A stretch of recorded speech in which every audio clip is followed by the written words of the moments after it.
The howling wind cut across the empty platform of Whispering Falls Station as Charlotte Turner huddled against the wall, her thin shawl providing little protection from the Montana Territory's unforgiving autumn chill of 1876. She had missed the last train to Bozeman, and now faced a night exposed to the elements with only $3 to her name and nowhere to go. Charlotte's eyelids grew heavy despite her best efforts to stay alert. The exhaustion from her 3-day journey from St. Louis finally overwhelmed her, and she surrendered to sleep on the hard wooden bench, her small carpetbag clutched tightly against her chest as if it contained treasures instead of just a spare dress, a hairbrush, and a faded photograph of her parents. Yancy Blackett pulled his horse to a stop outside the station, moonlight casting long shadows across the weathered boardwalk. At 28, he was already one of the most respected ranchers in the territory, having built his spread from nothing over the past 6 years. He'd ridden into town to send a telegram about a cattle shipment and had not expected to find anyone at the station this late. He spotted her from across the platform, a young woman curled up on the bench, her chestnut hair spilling across her face. The sight stopped him cold. Nights got deadly cold in Montana, especially in late October. She wouldn't survive till morning without proper shelter. Approaching cautiously so as not to startle her, Yancy noticed her clothes were fine but worn. This was no local girl, her city attire made that clear. He removed his heavy wool blanket from his saddlebag and gently laid it across her sleeping form. The sudden warmth roused Charlotte from her uneasy sleep. Her eyes flew open, wide and afraid, as she scrambled to sit upright.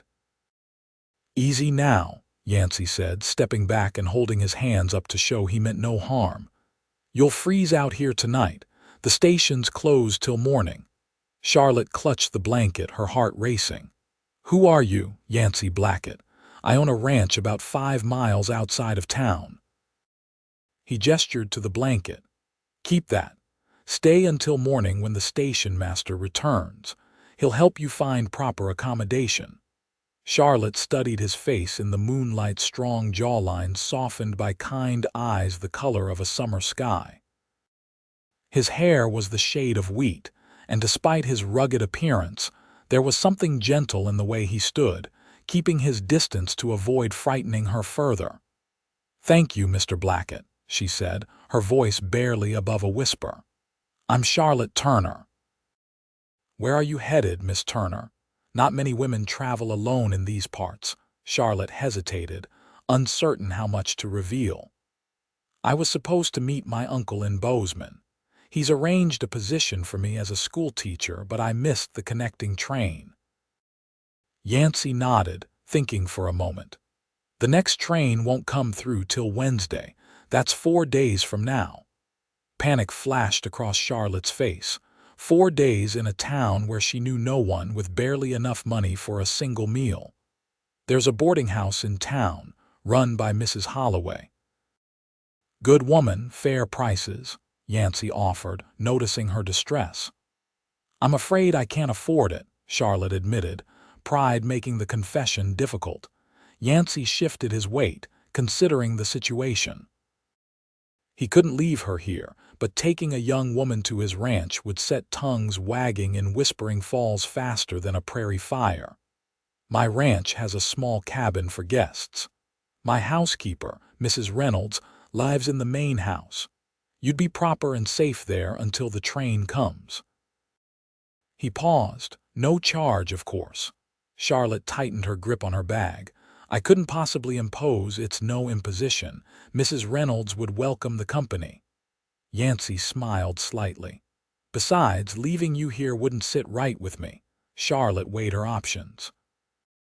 She could refuse and spend the night in the cold, possibly becoming ill, or worse. Or she could accept help from this stranger who had already shown her kindness by providing the blanket that now warmed her. "If your housekeeper truly wouldn't mind, I would be grateful for the shelter, Mr. Blackett." Yancy, he corrected. We don't stand on formality much out here. He offered his hand to help her up, and Charlotte hesitated only briefly before taking it. His palm was rough with calluses but warm against her cold fingers. Can you ride? He asked, leading her toward his horse. It's been many years, Charlotte admitted. No matter, Rusty here is gentle as they come. Yancy helped her onto the saddle before swinging up behind her, keeping a respectful distance while still ensuring she wouldn't fall. As they rode through the silent streets of Whispering Falls, Charlotte felt an odd mixture of fear and relief. The man behind her was a stranger, yet something in his manner inspired trust. She had come west seeking a new beginning, fleeing the constraints of her life in St. Louis after her parents' deaths had left her with few options beyond marrying her father's business partner, a man 30 years her senior. What brings a city woman to Montana territory? Yancy asked as they left the town behind and entered open country. Charlotte considered how to answer. Necessity, she finally replied, and perhaps a desire for something different. Yancy nodded, though she couldn't see it. Montana has a way of changing people. The land demands respect, but it gives back tenfold what you put into it. You sound like you love it here. I do.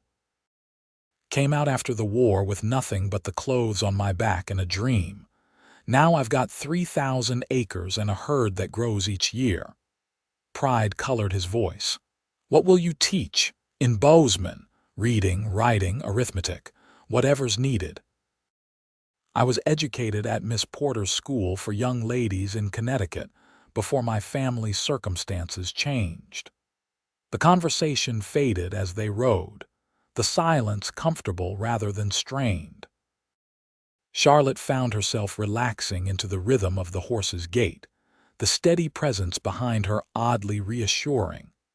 The Blackett Ranch appeared as they crested a hill, a sprawling main house with several outbuildings, a large barn, and corrals where shadowy forms of horses moved in the moonlight. A warm glow emanated from the house's windows, a beacon in the vastness of the Montana night. As they approached, the front door opened, and a stout woman with gray, streaked hair pulled back in a tight bun appeared, holding a lantern. Mr. Blackett. We weren't expecting you back tonight, she called. Change of plans, Mrs. Reynolds, Yancy replied, dismounting before carefully helping Charlotte down. This is Miss Turner. She missed her train to Bozeman and needs lodging until the next one comes through. I thought she might stay in the guest cabin. Mrs. Reynolds's shrewd eyes assessed Charlotte, noting her quality clothing despite its travel-worn state and the dignified way she held herself despite obvious exhaustion. Of course, the housekeeper said, her expression softening. You poor dear, you must be famished. Come in, come in. I've stew still warm on the stove. Charlotte followed the woman into the house, overwhelmed by the day's turn of events. The interior was surprisingly refined for a frontier home, polished wood floors, quality furniture, and shelves lined with books. It spoke of prosperity earned through hard work rather than inherited wealth. Thank you for your kindness, Charlotte said as Mrs. Reynolds bustled about, setting a bowl of stew before her at the kitchen table. Nonsense, child. We can't have you starving. The older woman shot a glance at Yancy, who had followed them inside. Mr. Blackett has a soft heart beneath that tough cowboy exterior. Yancy cleared his throat, looking uncomfortable with the praise. I should see to Rusty. Mrs. Reynolds will show you to the cabin when you've eaten. Before Charlotte could thank him again, he was gone, the door closing softly behind him. Mrs. Reynolds chuckled. He's not one for gratitude or fuss. Now eat up, and tell me what brings a fine young lady like yourself to our little corner of Montana. Between bites of the most delicious stew she'd ever tasted, Charlotte shared a simplified version of her story, her parents' deaths from influenza last winter, the teaching position arranged by her mother's brother in Bozeman, her journey west. "Well, you're safe here until Wednesday, Mrs. Reynolds assured her, refilling her bowl without asking. "Mr. Blackett runs a respectable establishment. No rough cowboys or drinking here, unlike some ranches. He seems very kind," Charlotte ventured. "That he is. Built this place from nothing after coming back from the war with hardly a penny to his name. Works harder than any man I've known, but fair. Treats his hands well." Mrs. Reynolds's expression grew thoughtful. "Never seen him bring a stranger home before, though." "You must have made quite an impression." Charlotte felt her cheeks warm. "He found me sleeping at the train station. It was simply Christian charity." Mrs. Reynolds's knowing smile suggested she thought otherwise but didn't press the matter. "The guest cabin is small but comfortable. I'll take you there once you've finished." The cabin was indeed small, just one room with a bed, a table with 2 chairs, a small stove, and a washstand. But it was clean and warm, with fresh linens on the bed and a pitcher of water on the stand. "There's a privy out back," Mrs. Reynolds explained. "Breakfast is at 6, but I'll set something aside if you'd like to sleep in after your journey." "6 is fine," Charlotte assured her. "I wouldn't want to impose further." Left alone, Charlotte sank onto the edge of the bed, the exhaustion of the past weeks finally catching up with her. She had less than $3 to her name, no guarantee of employment beyond her uncle's letter, and was now dependent on the kindness of a stranger. Yet for the first time since her parents' deaths, she felt a curious sense of peace. Perhaps it was simply having a roof over her head and food in her stomach. Or perhaps it was the unexpected kindness of the tall rancher with the summer sky eyes.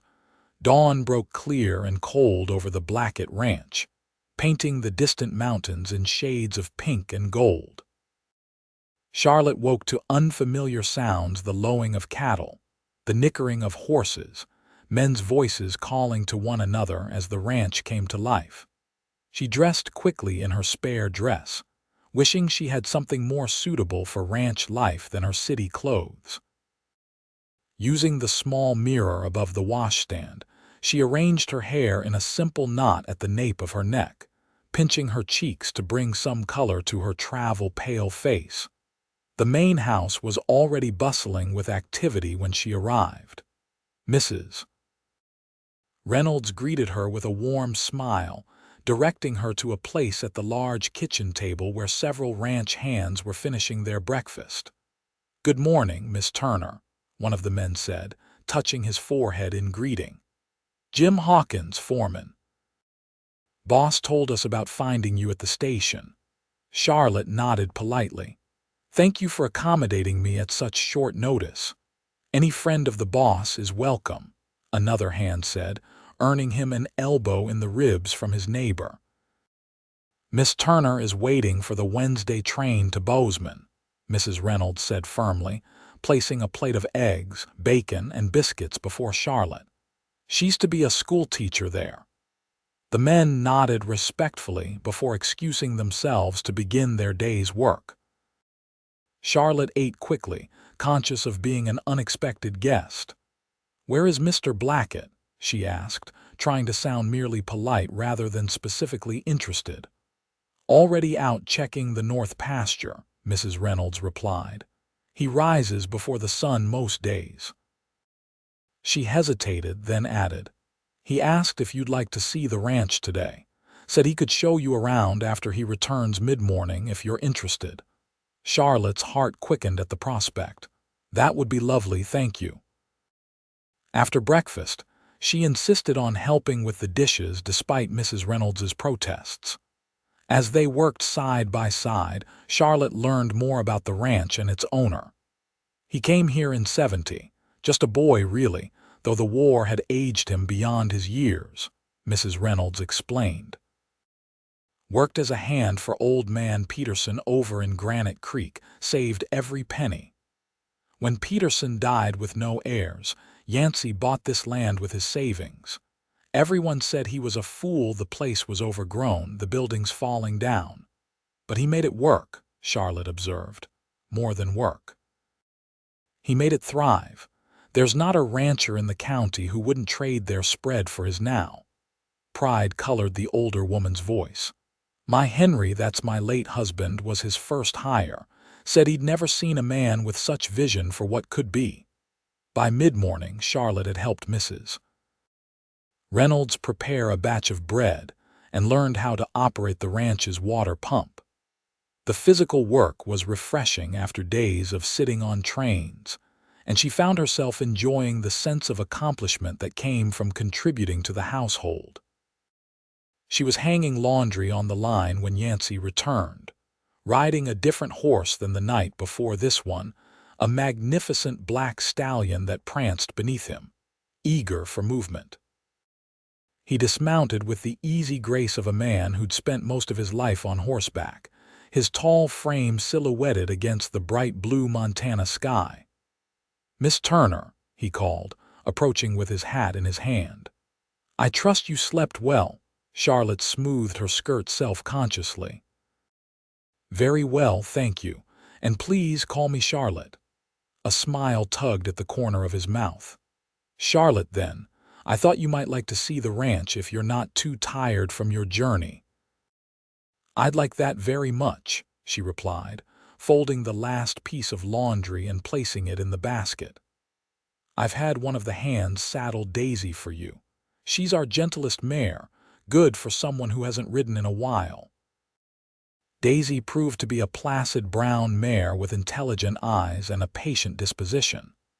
With Yancy's help, Charlotte mounted, grateful for her decision to wear her sturdier traveling boots rather than her good shoes. "We'll stay close to the house," Yancy promised, swinging easily onto his black stallion. "Thunder here gets restless with slow rides, but he'll behave." They rode at a leisurely pace, Yancy pointing out features of the ranch, the creek that provided water year-round, the hay fields that supported the cattle through winter, the stands of pine that sheltered the herd during storms. "It's beautiful," Charlotte said honestly, taking in the vastness of the land, so different from the crowded streets of St. Louis. "I can see why you love it here." "It's not an easy life," Yancy cautioned, "but it's a good one. Honest work, open skies, freedom to build something that's truly yours." "Freedom is a precious thing," Charlotte replied, thinking of the life she'd narrowly escaped married to Harold Winters, her father's aging business partner who had proposed as if doing her a favor after her parents' debts were revealed. Yancy glanced at her curiously. "You sound like you speak from experience." Charlotte hesitated, then decided honesty was the simplest path. "My parents died last winter. My father's business failed just before their deaths, leaving significant debts. There were expectations about how I might resolve those debts through marriage. Understanding dawned in Yancy's eyes. So you came west instead." "My mother's brother arranged the teaching position.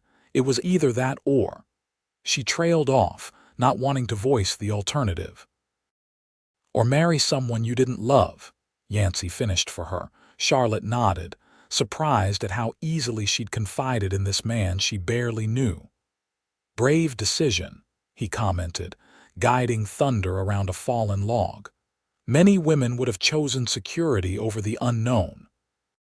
"I'm not sure it was bravery so much as desperation," Charlotte admitted. "But I don't regret it, even with the challenges of the journey." They rode in companionable silence for a while, cresting a small hill that offered a panoramic view of the ranch and the mountains beyond. Yancy pointed to a distant peak. "That's Blackett's Folly, named by the locals when I bought this land. They were certain I'd fail." A smile touched his lips. "Now most folks just call it Blackett's Peak." "You proved them wrong," Charlotte observed. "Not alone. Had good people helping me, Mrs. Reynolds and her Henry, Jim Hawkins, others who believed in what we were building here." He turned to look at her directly. That's something I've learned out here. No one makes it alone. The intensity of his gaze made Charlotte's heart flutter in a way she hadn't experienced before.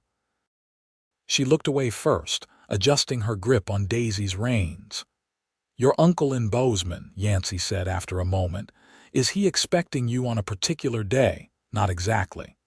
I wrote that I would arrive sometime next week, depending on the trains." Charlotte frowned slightly. "I hope he won't worry. If you'd like, we could send a telegram from town, letting him know you'll be arriving Wednesday evening." "That's very thoughtful, thank you." They continued their tour, Yancy showing her the calves born that spring, now growing strong on the rich Montana grass. He explained his breeding program, his plans for expanding the herd, his methods for surviving the harsh winters. Charlotte found herself fascinated not just by the information, but by the man himself, his quiet confidence, his obvious intelligence, the respect with which he treated both his land and the people who worked it. By the time they returned to the main house for the midday meal, Charlotte had a new appreciation for ranch life and its challenges. More disconcertingly, she also had a growing awareness of Yancy Blackett as more than just a kind stranger who had offered shelter. Over the next 2 days, a pattern emerged.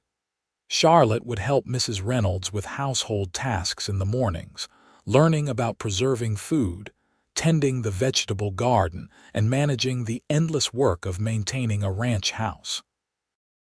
In the afternoons, Yancy would find time away from his duties to show her more of the ranch or to simply sit on the porch and talk, as the sun began its descent behind the mountains.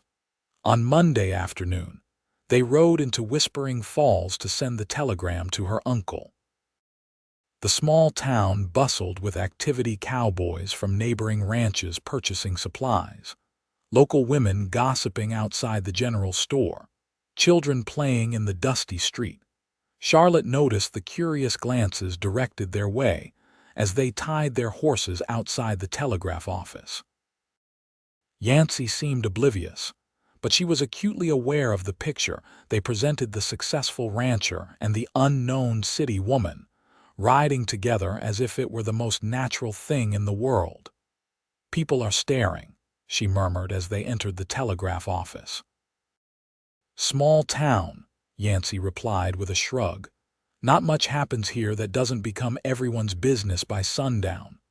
The telegraph operator, a thin man with spectacles perched on his nose, looked up with interest as they approached.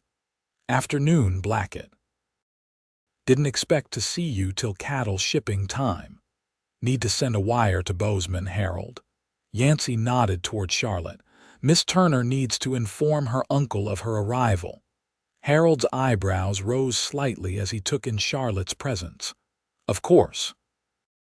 Just write out your message, miss, and I'll send it right away." Charlotte penned a brief message explaining her delayed arrival and confirming she would be on Wednesday's train. As she handed it over, she noticed a woman outside the window pointing in their direction and whispering to her companion. "Is there somewhere I could purchase some personal items?" she asked Yancy as they left the telegraph office. "I'm afraid I wasn't prepared for such a delay in my journey." "Mercer's General Store has most everything you'd need," Yancy replied, gesturing to a large establishment across the street. "Mrs. Mercer can help you with, ladies' requirements." Charlotte suppressed a smile at his evident discomfort. "Why don't you see to whatever business you have in town while I shop? We could meet at the store in an hour." Yancy looked relieved at the suggestion. "Good idea. I've some matters to discuss with the blacksmith." Inside Mercer's, Charlotte found herself under the curious scrutiny of Mrs. Mercer, a plump woman with shrewd eyes who clearly recognized her as a stranger. "You must be the young lady staying at the Blackett Ranch," she said without preamble. "Word travels fast in Whispering Falls." "Yes, I'm Charlotte Turner," she replied, maintaining her composure. "I missed my train to Bozeman, and Mr. Blackett kindly offered shelter until the next one arrives. Mrs. Mercer's expression remained neutral, though her eyes sparkled with interest. Very charitable of him. Now, what can I help you with today? Charlotte purchased soap, hairpins, and a few other necessities, painfully aware of her dwindling funds. She was examining fabric for a new shirtwaist when Mrs. Mercer approached again. "Forgive me for being forward, Miss Turner, but are you and Mr. Blackett acquainted from before?" "No, we only met when he found me at the train station," Charlotte replied, surprised by the direct question. Mrs. Mercer nodded slowly. "I see. It's just that Yancy Blackett has never shown much interest in female company since settling here. Broke many a local heart by focusing solely on that ranch of his." She studied Charlotte's face. "Yet here he is bringing you to town, looking at you like—" She stopped herself. "Well, it's not my place to say." Charlotte felt her cheeks warm. "You misunderstand. He's simply being kind to a traveler in need." "Of course, dear," Mrs. Mercer said, not sounding convinced. "Will there be anything else today?" Charlotte selected a length of blue cotton that matched her eyes, reasoning that she could make a new shirtwaist once she was settled in Bozeman. The expense would leave her with less than 50 cents, but the garment would be necessary for her new position. As she was paying, the bell above the door jingled and Yancy entered. Several customers glanced up, their expressions ranging from curious to knowing. "Found everything you need?" he asked, seemingly oblivious to the attention. "Yes, thank you," Charlotte replied, gathering her purchases. Mrs. Mercer wrapped the fabric carefully. "This blue will complement your coloring beautifully, Miss Turner. Perhaps you'll return to show us the finished garment someday." "That's kind of you to say, but I'll be in Bozeman by week's end," Charlotte reminded her. The shopkeeper's smile didn't waver. "Life has a way of surprising us, dear. Safe travels either way." Outside, Charlotte noticed more openly curious stares from townsfolk. "I believe I've become the subject of local speculation," she murmured to Yancy as they walked toward their horses. He glanced around, his expression hardening slightly as he noticed the attention. "People should mind their own business. Mrs. Mercer seemed to think your assistance was noteworthy." Charlotte chose her words carefully. "She implied you don't usually take an interest in female company." Yancy's jaw tightened. "Mrs. Mercer talks too much." "Is it true?" Charlotte asked, surprising herself with her boldness. They reached the horses, and Yancy busied himself securing her packages to Daisy's saddle before answering. "I came west to build something," he finally said. "Didn't have time for courting or socializing. The ranch had to come first. And now—" The question slipped out before Charlotte could stop it. Yancy looked at her then, something unreadable in his eyes. "Now I'm beginning to wonder if I've been missing something important." The ride back to the ranch was quieter than their journey into town, both lost in their own thoughts. Charlotte found herself contemplating the unexpected turn her life had taken from sleeping on a train station bench to riding beside one of the most eligible men in the territory, a man who looked at her in a way that made her heart race. But Wednesday's train still waited, and Bozeman beyond it. The teaching position was her chance at independence, at building a life on her own terms rather than through an advantageous marriage. She couldn't abandon that goal, no matter how appealing the alternative suddenly appeared. That evening, as Charlotte helped Mrs. Reynolds prepare supper, the housekeeper broached the subject that had clearly been on her mind. "Mr. Blackett seems to enjoy your company," she observed, handing Charlotte potatoes to peel. "More relaxed than I've seen him in years." Charlotte focused on her task. "He's been very kind." "Kindness is his nature," Mrs. Reynolds agreed, "but this is different." She paused in her work, turning to face Charlotte directly. "He told me about your teaching position in Bozeman." "Yes, my uncle arranged it. It's a good opportunity." Mrs. Reynolds nodded slowly. Opportunity is a precious thing, especially for a woman on her own. But sometimes life offers different paths than the ones we plan. I can't abandon my commitment, Charlotte said, more firmly than she intended. My uncle went to considerable trouble to secure the position.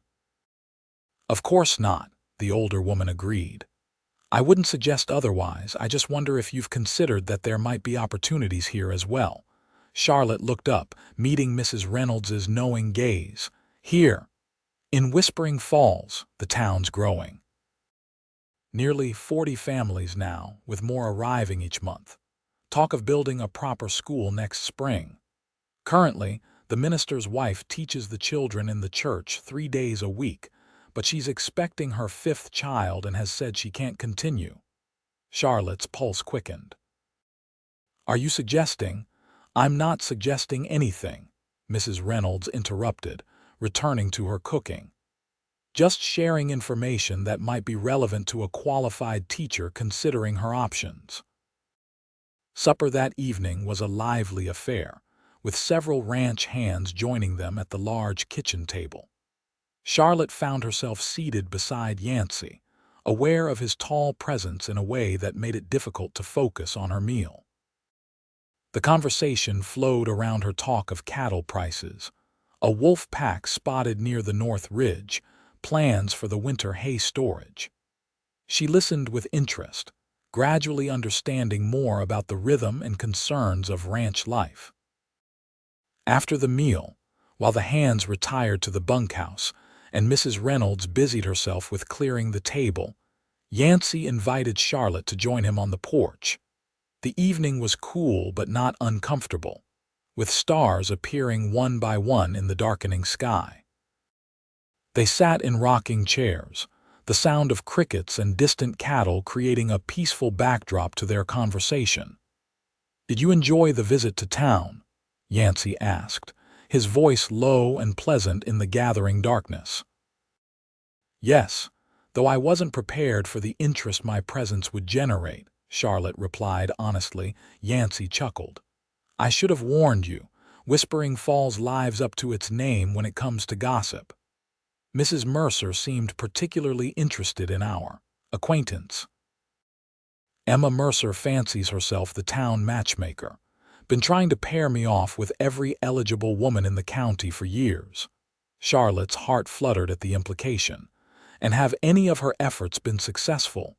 Even in the dim light, she could see his smile. Not until recently. The admission hung in the air between them, charged with possibility. Charlotte gripped the arms of her rocking chair, uncertain how to respond. "Charlotte," Yancy began, his voice serious now, "I know you're set on going to Bozeman, and I respect that. But I'd be lying if I said I wasn't dreading Wednesday's train." "Yancy, let me finish," he interrupted gently. "I've built this ranch from nothing, put everything I have into making it successful. I thought that was enough, that the land and the cattle and the buildings were all I needed." He paused, choosing his words carefully. "These past few days have shown me how empty this place is, for all its prosperity." Charlotte's breath caught in her throat. "What are you saying?" Yancy turned to face her, his expression earnest in the fading light. "I'm saying that meeting you has changed something for me. I'm saying I wish we had more time." "Mrs. Reynolds mentioned that Whispering Falls might need a teacher," Charlotte found herself saying. "That they're planning to build a school next spring." Hope flashed across Yancy's features. "Is that something you'd consider? Staying in Whispering Falls instead of going to Bozeman?" "I don't know," Charlotte admitted. "My uncle went to considerable trouble to arrange the Bozeman position. I've given my word." Yancy nodded, his disappointment evident though he tried to hide it. "Of course, commitments matter." They sat in silence for a long moment, the weight of things unsaid heavy between them. Finally, Charlotte spoke again. "But perhaps I could write to my uncle, explain the situation, ask if he would understand if I accepted a position here instead." Yancy's hand found hers in the darkness, his touch sending warmth up her arm. "Would you want to stay in Whispering Falls, I mean?" Charlotte turned her hand in his, their fingers intertwining. "I think I might, yes." The next morning, Charlotte drafted a carefully worded letter to her uncle, explaining the unexpected development and asking for his understanding. Yancy rode into town to post it, though they both knew no reply could come before Wednesday's train departed. The day passed in a curious mixture of anticipation and dread. Charlotte helped Mrs. Reynolds with household tasks, all the while aware that she might soon be leaving this place that had begun to feel like home. Yancy was occupied with ranch business, but she caught him watching her several times, his expression thoughtful. That evening they walked along the creek that ran behind the ranch house, the setting sun painting the landscape in gold and amber. Charlotte had never seen anything so beautiful as Montana at dusk, with its vast sky and rolling hills stretching to the distant mountains. "I spoke with Reverend Miller in town," Yancy said as they walked. "He confirmed what Mrs. Reynolds told you. The town desperately needs a proper teacher, especially with more families settling here." "Did you tell him about me?" Charlotte asked. "I mentioned there might be a qualified teacher considering the position. He was very interested." Yancy stopped walking, turning to face her. "The town council could offer a salary of $40 a month to start, with room and board provided until proper accommodations can be arranged." It was a fair offer, similar to what awaited her in Bozeman. Charlotte nodded slowly, considering the implications. "And where would I stay in the meantime? Before these proper accommodations are arranged?" Yancy's eyes held hers steadily. "There are several possibilities. Mrs. Holloway has rooms at her boarding house. Or, Charlotte prompted when he hesitated, "or you could stay here. The guest cabin with Mrs. Reynolds as chaperone, at least until—" He trailed off, then straightened his shoulders as if coming to a decision. "Charlotte, I need to be direct.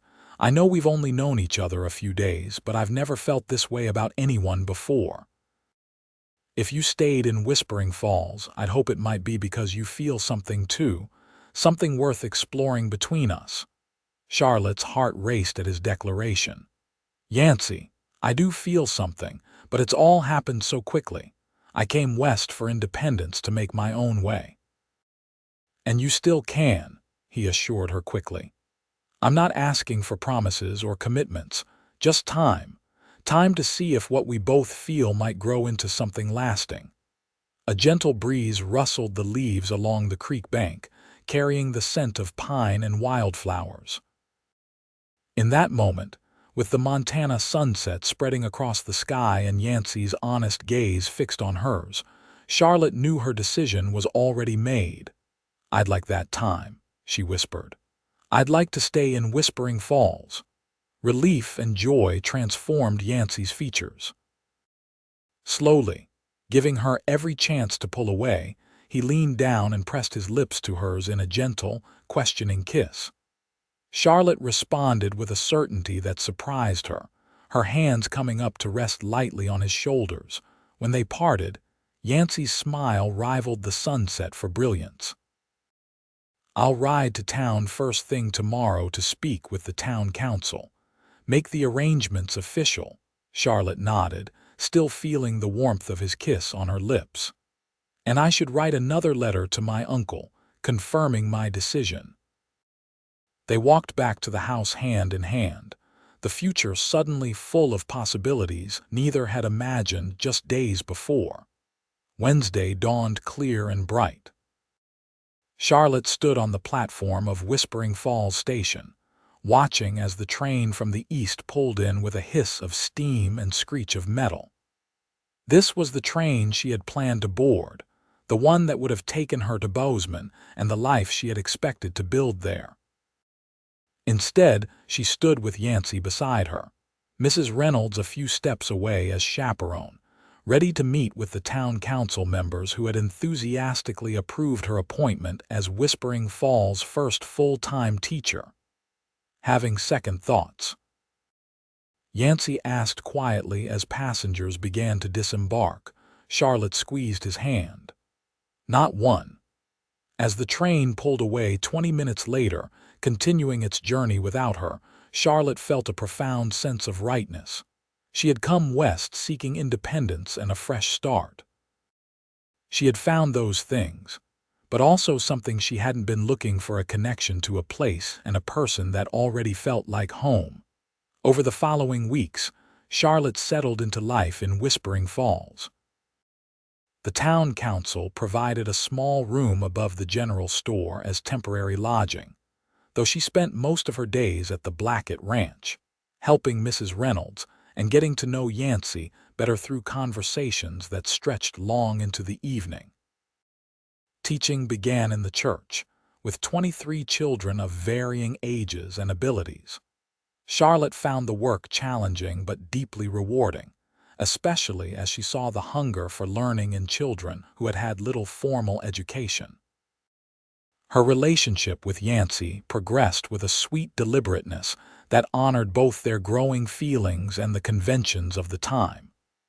They rode together on Sundays after church, sometimes joined by Mrs. Reynolds or other townspeople, sometimes finding private moments to talk and exchange increasingly passionate kisses away from curious eyes. By Thanksgiving, Charlotte had received a letter from her uncle expressing his understanding and blessing of her decision to remain in Whispering Falls. His approval removed the last shadow on her happiness, confirming she had made the right choice. The holiday was celebrated at the Blackett Ranch, with the Hands, Mrs. Reynolds, Reverend Miller and his wife, and several prominent families from town joining them for a feast that showcased the bounty of Montana and Mrs. Reynolds's considerable cooking skills. As they gathered around the long table in the dining room, Reverend Miller offered a blessing, giving thanks for the harvest, the community, and new beginnings. Charlotte, seated beside Yancy at the head of the table, felt tears prick her eyes at the realization that she had found a true home among these people. After dinner, while the guests mingled in the parlor, Yancy drew Charlotte aside, leading her to his study, a room she had seen but rarely entered. "I have something for you," he said, closing the door halfway for privacy while still maintaining propriety with the gathering just down the hall. From his desk drawer, he withdrew a small leather-bound book. "I saw you admiring the wildflowers on our rides. This is a guide to Montana flora. I thought you might enjoy it." Charlotte accepted the book with genuine pleasure. "Thank you, Yancy. It's perfect." He watched as she leafed through the pages, his expression a mixture of tenderness and nervousness that made her look up questioningly. "There's something else I wanted to give you," he said, his voice uncharacteristically hesitant. "Or rather, ask you." Charlotte's heart began to race as Yancy reached into his pocket and withdrew a small box covered in velvet. Her eyes widened as he opened it to reveal a delicate gold ring set with a single perfect diamond. "It was my mother's," he explained softly. "The only thing I have left of her. I've carried it with me since leaving Tennessee, waiting for the right person to give it to." He took a deep breath, his eyes never leaving hers. "Charlotte Turner, I know we've only known each other a short time, but I've never been more certain of anything in my life. You're the missing piece I didn't know I was looking for. Would you do me the honor of becoming my wife?" Charlotte's vision blurred with tears of joy. In that moment, she thought back to that cold night at the train station, how close she had come to a completely different life. If Yancy hadn't found her sleeping on that bench, if he hadn't laid his blanket over her and said those simple words, "Stay until morning," none of this would have happened. "Yes," she whispered, then more firmly, "Yes, Yancy, I will marry you." His smile was radiant as he slipped the ring onto her finger. It fit perfectly, as if always meant to be there. When he kissed her, Charlotte felt all the promise of their future in the tenderness of his lips against hers. They were married on Christmas Eve in the small church of Whispering Falls, with Mrs. Reynolds crying happy tears in the front pew and the entire town in attendance. Charlotte wore a gown of ivory satin that the women of the community had helped her make, with sprigs of evergreen in her hair instead of traditional orange blossoms. Yancy, standing tall and proud at the altar in a new black suit, looked at her as if she were the most precious thing he had ever seen. When they exchanged vows, his voice rang clear and certain through the church, a promise Charlotte knew in her heart he would keep for all their days together. The celebration afterward was joyous music from fiddles and a piano brought in from the saloon, tables laden with food contributed by every household in town, and dancing that continued well into the night. When Yancy finally led his bride home to the ranch, now their home together, the stars seemed to shine with particular brightness, blessing their union. In the years that followed, the Blackett Ranch prospered, as did Whispering Falls. The school Charlotte had begun in the church moved to a proper schoolhouse built on land donated by Yancy. She continued teaching until the birth of their first child, a son they named Henry after Mrs. Reynolds's late husband, who arrived exactly 1 year after their wedding. 2 years later, their daughter Elizabeth joined the family, followed by twins James and William 3 years after that. The Blackett home, once so empty for all its prosperity, rang with children's laughter and the warmth of family life. Mrs. Reynolds, now more grandmother than housekeeper to the children, often reminded Charlotte of that first night, how Yancy had come home with a blanket missing and a distracted look on his face, how he had announced a guest would be staying in the cabin without further explanation. "I knew then," the older woman would say with satisfaction. "I knew he'd finally met someone who could match the depth of his heart." On the 10th anniversary of the night they met, Yancy surprised Charlotte with a specially commissioned bench placed beside the creek where they had first acknowledged their feelings for each other. Carved into the wood was a simple inscription: "Stay until morning, and forever." Sitting there together as the sun set over their land, their children playing nearby under Mrs. Reynolds's watchful eye, Charlotte leaned her head against her husband's shoulder. "Did you ever imagine, that night at the train station, that we would end up here?" she asked. Yancy's arm tightened around her waist. "I knew from the moment I saw you that you were something special, Charlotte Turner Blackett. I hoped you might stay a few days. I never dared dream you'd stay forever." "Best decision I ever made," Charlotte murmured, turning to press a kiss to his jaw, now bearing the distinguished touches of gray that matched the strands in her own chestnut hair. "Sleeping on that train station bench turned out to be the luckiest mistake of my life." Yancy smiled, the same smile that still made her heart skip after all these years. "And laying that blanket over you was the wisest thing I ever did."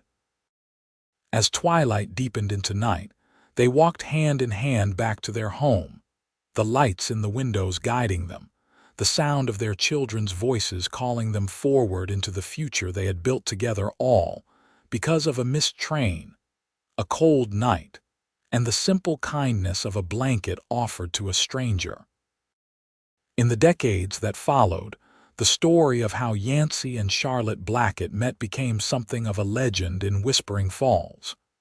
Their ranch grew to be one of the largest and most successful in Montana Territory, and later, the state of Montana. Their children grew up strong and capable, each finding their own path while maintaining deep roots in the land their father had built from nothing.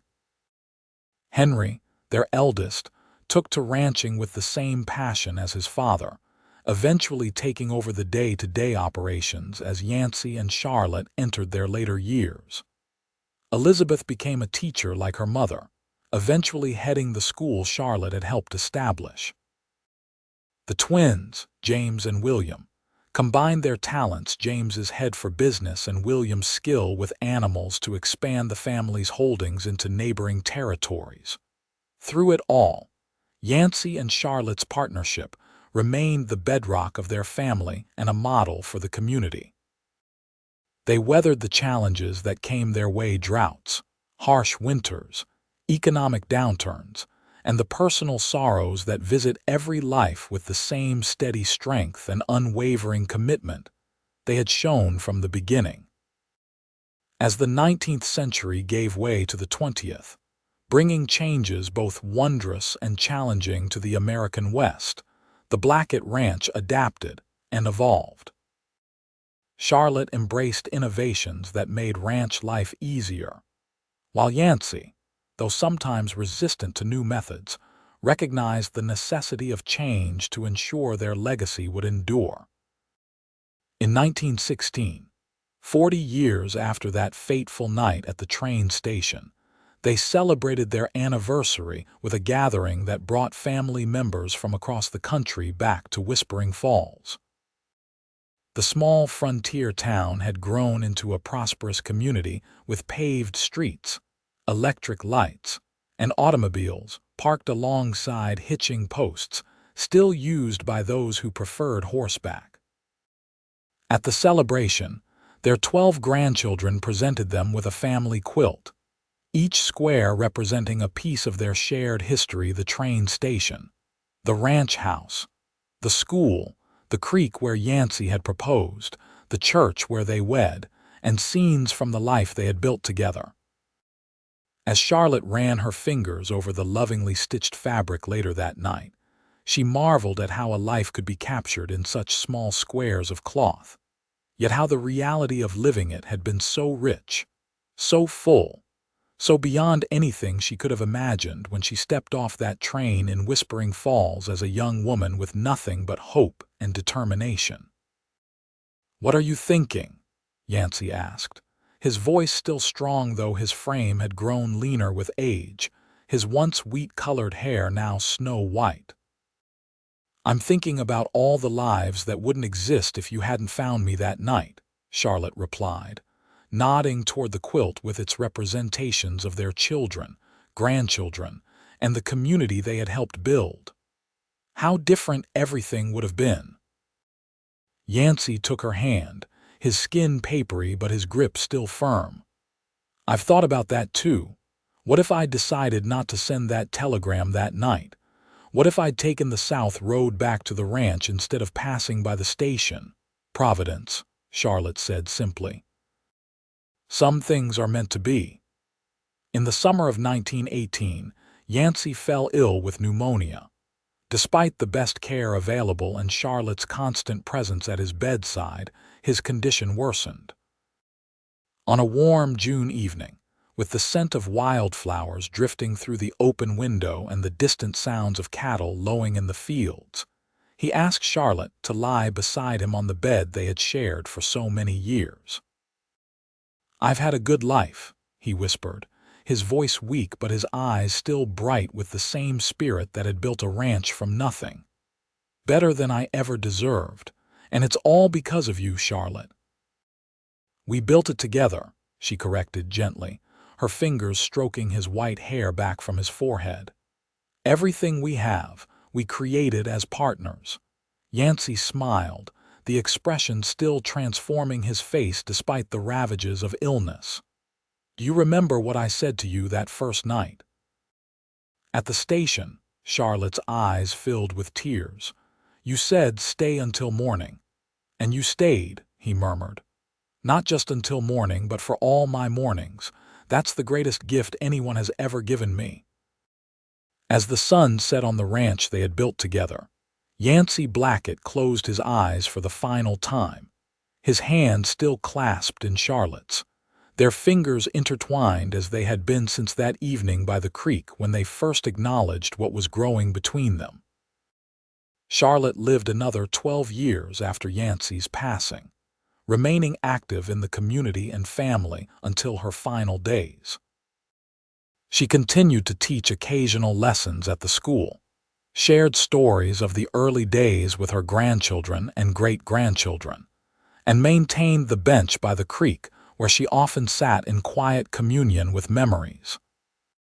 On the morning of her 84th birthday, Charlotte asked Henry to help her to the train station. The original bench where Yancy had found her sleeping had long since been replaced, but a plaque now marked the spot, commemorating the founding couple of what had become one of Montana's most prominent families. Sitting there with her eldest son, Charlotte closed her eyes, feeling the sun on her face and the same mountain breeze that had chilled her that October night so many years ago. "Mother," Henry said gently, "are you ready to go back to the ranch for your birthday celebration? Everyone's waiting." Charlotte opened her eyes, smiling at the man who looked so much like his father. "Yes, I'm ready. I just wanted to remember where it all began." That evening, surrounded by 4 generations of the family she and Yancy had created, Charlotte blew out the candles on her birthday cake with surprising strength. Asked for her wish, she simply smiled and said it had already been granted many times over. She passed peacefully in her sleep that night, a well-worn book of Montana wildflowers on her nightstand and Yancy's mother's ring still on her finger. The family laid her to rest beside her husband in the small cemetery on a hill overlooking the ranch, their headstones facing the mountains they had both loved. Today, the Blackett Ranch still operates, run by the 5th generation of the family. The original house stands as the centerpiece of a much larger operation, preserved and maintained as a testament to its founders. In the Whispering Falls Historical Society, visitors can see artifacts from the early days: Charlotte's first schoolbooks, Yancy's ledgers, the family Bible where births, marriages, and deaths were recorded in Charlotte's elegant hand.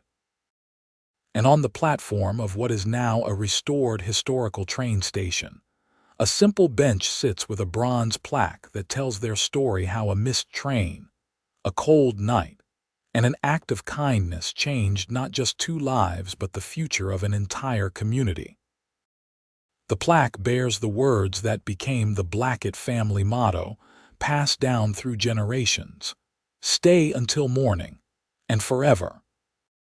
Travelers who know the story sometimes sit on the bench, imagining a young woman with chestnut hair sleeping there, and a tall rancher approaching with a blanket and words that would echo through time. Some swear they can feel a particular warmth on that bench. Even on the coldest days, the lingering imprint of a love that began with a simple act of kindness and grew into a legacy that would shape the heart of Montana for generations to come.